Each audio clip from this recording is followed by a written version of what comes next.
Hi అండి, welcome to Anita foods. ముందుగా అందరికీ శ్రీరామనవమి శుభాకాంక్షలు.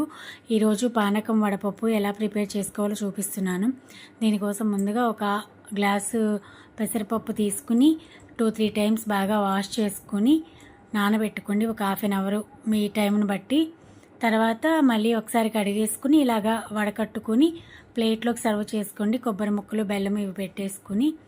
ఓకే, ఇప్పుడు పానకం కోసం ఒక 1/2 కేజీ బెల్లం తీసుకుని ఇలాగా కొద్దిగా ముక్కలుగా చిన్న చిన్న ముక్కలుగా దంచుకుని తర్వాత మిక్సీ వేసుకోండి. మిక్సీ లేకపోయినా మామూలుగా అయినా వాటర్ వేసేసుకుని చేయి పెట్టి కలిపేసుకోండి, సరిపోతుంది.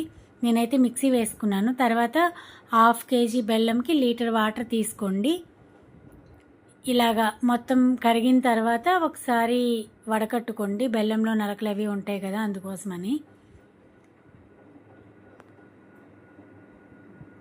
ఇలాగా శుభ్రంగా వడకట్టుకున్న తర్వాత ఒక మిక్సీ జార్ తీసుకుని ఒక 10 యాలకులు, అలాగే ఒక 2 స్పూన్లు మిరియాలు తీసుకుని మొత్తం ఇలా మిక్సీ చేసుకోండి మెత్తగా.